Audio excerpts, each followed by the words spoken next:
What's up, everybody? It's your girl T from T's Corner, and I know I've been absent, but life has been very busy. I'm home today in the middle of the afternoon, and I shouldn't be, of course. Not even the middle of the afternoon, it's like 10 a.m. So, I wanted to vent about why I'm at home at 10 a.m. So, I get up this morning, I go into work. This rant is actually about workplace policies and enforcement. And since I have not been reviewing my shows and talking to you guys, you know, I got a lot to say. So, if you see this shirt, don't think I'm just like wearing dirty clothes and stuff. I make a whole lot of videos today. But, workplace policies and enforcement. Working in customer service, I've always had a problem with policy. Not following policy or implementing it, but the way that it's implemented, or in most cases not. If you guys hear like some weird noises, I apologize, but the groundsmen are out doing the lawn and weeding and all that good stuff. So anyway, my problem is if you have a policy and you tell your employees to enforce that policy, and then the employee does enforce that policy according to the handbook and practices of the company, and you don't stand behind that employee when the customer gets angry or upset. I have been working since I was 14 years old in the private sector, since I was 16 years old in the public sector. And in 22 years, this has been common practice. I have very rarely, and when I do, it amazes me, but I have very rarely seen a company have a policy, stick to it, and then back their employees for doing their job. And it's a big problem for me, because if you tell me this is the way that something is supposed to be done, then that's the way I'm going to do it. And if you come behind me and say, like I've had, you know, customer complaints for enforcing policy. I've actually been terminated from a job for enforcing policy. And I probably could have sued, but I was so angry. I was just like, I wouldn't be logical. I'd probably be in the courtroom flipping tables and end up in jail. So I'd just be fired because I had another job anyway. I've always worked like a Jamaican, so I usually got 2 or 3 irons in the fire. So I wasn't really that pressed about losing the job, but I was upset that my company didn't back me for doing my job. That's not the case today. That's not the case today. Today's case is dress code, employee dress code policy, and the enforcement thereof. At my job, we are to wear red tops. You can either buy a company logo top, or you can go to your local Walmart or Target and just buy polo. And you're supposed to have a red top, black bottoms, shoes that can be shined, no tennis shoes or sneakers. If you have belt loops, you need to wear a belt. Company also furnishes a back belt for lifting, which is a nuisance, but it's a requirement that we wear them at all times while on the clock. And you can only have 1 pair of earrings. They can't dangle. There's no body jewelry or facial piercings, things of that nature. All of that is very rational, and I would not have a problem adhering to it if it was enforced throughout the company. As you can see, I have a facial piercing. I've had several more. This is the only one that has survived time. And I cannot wear this facial piercing at work. I'm cool with that. That makes sense. I don't know why. It's not that big a distraction. And since I don't wear earrings, it's not like I got a whole bunch of stuff going on. But I can't wear the facial piercing at work. Fine. So then I have problems with people who come in with their septums pierced and their Marilyn Monroes and this thing here pierced. And that's all okay because they have reasons for it. So they got this pierced to stop migraines, which I heard actually works, but that's not why you got that. And you're using it as an excuse to work, and you're being okayed by corporate to do so, which pisses me off. Because if that's the case, this stopping my damn migraines, even though, of course, it has nothing to do with it. But I'm just saying, if one can do it, then everyone should be allowed to do it. And if the policy is that no one can do it, then no one should be allowed to do it, and there should not be exceptions made. Because there are other health things that can be done with the ears and medication and whatever to alleviate migraines. You don't have to have a piercing in your ear. Now, and this comes down from managers higher than me who have body piercings and wear them in uniform, and it's okay.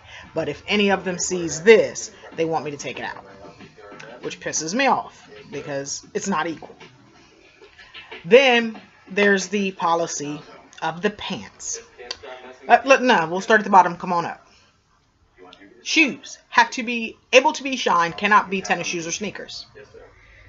From management on down, you got employees wearing tennis shoes that cannot be shined.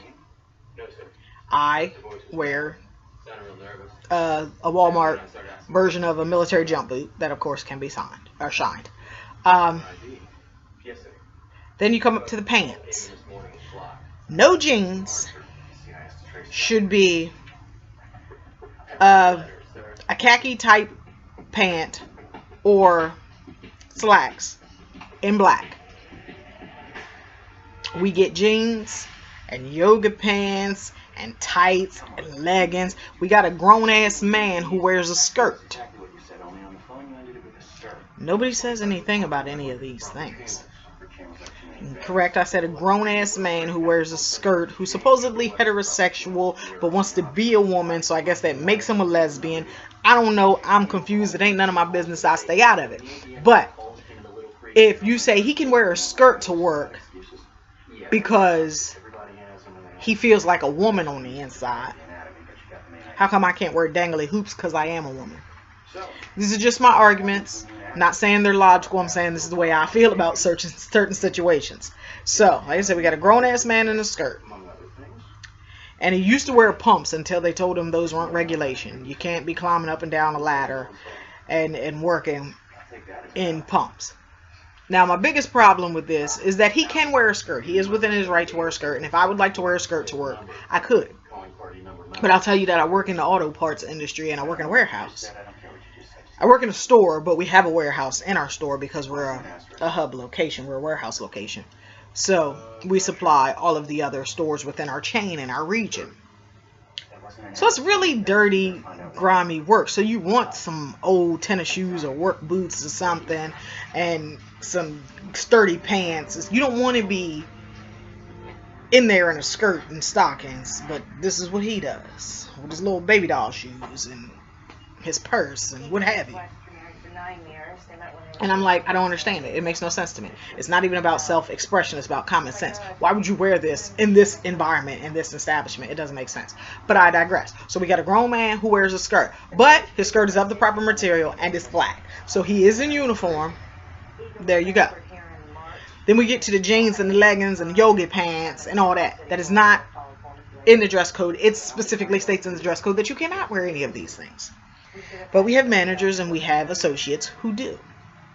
And if the managers are doing it, why can't the associates do it? Because this is the example that you're leading by. Well, today, all weekend long, I've been hanging out with my mom. Somehow we got our laundry mixed up. I have her work pants. She has mine. Her work pants for her job are navy blue. Mine are black. Same material, whole nine, different color. So because we somehow managed to swap our laundry this weekend, I get up and get ready for work this morning and I have no work pants. Now I have other pants. It's not like I have one pair of work pants. I have several pairs of work pants. But for women, myself specifically, you know, at your time of the month, there's bloating. I'm already a big girl. So bloating means I need my good big work pants. And just so happens that the pants that my mother and I swapped out are the same size. So instead of going and getting some other work pants would have been a little snugger and a little more uncomfortable, I just wore the blue pants. So I get to work and everything's fine. And I mean, it's obviously my pants are not black, so I know that I'm not technically in uniform. But no one says anything for an hour and a half. And then they say, hey, can you run home and change your pants? And I was like, no, because my pants aren't at my house. I said, so I've been trying to get in contact with my mother since 7 a.m. to get my pants and let her know that we have, you know, the wrong pants. But I was not able to. So I said, you know, whatever it is that you have to do, because I'm not in uniform, if you have to send me home or whatever, you know, I'm not going to put up an argument or anything, because I understand that I'm not in uniform. Which I do, because like I said, I have no problem adhering to the rules that are set forth. So I get in contact with my mother. She says, I'm out of town, I'm working, and I got to do this, and I got to do this, boom, bap, bap. I'm not even going to be back in town until 2 o'clock. This is 9:30. I'm not going to be back in town until 2 p.m. Well, I get off of work at 5. And even if she gets back to me by 2 p.m., my mother still lives a half hour away from me, so she'd have to go to her house, get her pants, bring them back. Or go to her house, get my pants, bring them back. So that's another hour. So that's 3 o'clock. I get off at 4:45. What the hell am I even coming back to work for at that point? I'm not coming back to work for an hour, 45 minutes. For what? It's a waste of my damn time. So, needless to say, I'm not going back to work today because I ain't got no pants. But my problem is, if you got people in jeans, and you've got people in yoga pants, and you've got people in leggings and tights and whatever, that is not regulation, why would you send me home for being in pants that are technically regulation, only not the right color? I'll bet not uniform, still not in uniform. I will accept that. But the only problem is the color, not the style, not the material, just the color. So I'm at home because I don't have pants. And they were like, well, can you go buy some more pants? I don't come to work to spend money. I've already bought several pairs of work pants. I've already bought several work shirts from the company. I'm not spending any damn more money because you're not paying me any damn more money. So, no, I cannot go buy no pants. And no, I'm not driving to my mother's because it's far. So, there's that. So, I'm at home with no pants. But we work our way up. Keep going because, you know, I just feel like venting right now. And, earrings. It states 1 pair of earrings, or 1 earring in each ear. Nothing dangling. No hoops. None of that. Now, I've worn hoops and things to work out of uniform. And immediately it's, oh, you gotta take that off, you gotta take that off, you gotta take it off. Now, some days I just wake up, I'm a tomboy, I'm a jeans and sweats type of girl. But some days I wake up and I feel pretty and I want to look pretty. And so I, you know, get my little lip gloss, because I don't do much with makeup, it takes too long. But if I beat my face, it's something severe, and then I don't do it, somebody does it for me. But so I might wear some, and it's not, you know, serious. It might be a little baby hoop, you know, like 4-year-old hoops, because I'm not going to wear, you know, bamboo earrings or, you know, door knockers or whatever, because I realize that you can't have that at work. But then you got employees and managers with their whole ear pierced all the way around, when it clearly says 1 earring per ear. And those things are okay, but God forbid I come in with a hoop that my pinky barely fits through, because it's dangerous. And like I said, I work at an auto parts store, and so their theory is if you're under someone's hood and you catch something, it could be a medical emergency. Well, my problem with that is I'm not going under anybody's damn hood, so it doesn't matter. That's not what I do. That's not part of my job description. That's not what I do. I'm not going out there. I'm not getting underneath nobody's car. I'm not a mechanic. I am a driver. I am a delivery driver. That is what I do. I drive things. That is what I do. On both my jobs. I have 2 jobs. I work in the morning. I work in the evening. Both of them I do the same thing. I am a delivery driver. I drive things. So where in this delivery driving process, when I'm driving things, am I going to get my earring caught on somebody's engine underneath their hood? I'm not. That's where. But again, like I said, it's policy. So I have no problem adhering to policy, but I do have a problem adhering to policy that is only applied to me or to a certain few. Because it's not just me. I'm not at work getting picked on. But there are certain few that policy adheres to. And then there's the masses that it doesn't. And that pisses me off. So this concludes my rant on workplace policy and enforcement. I'll be back in about 20 seconds to rant about something else.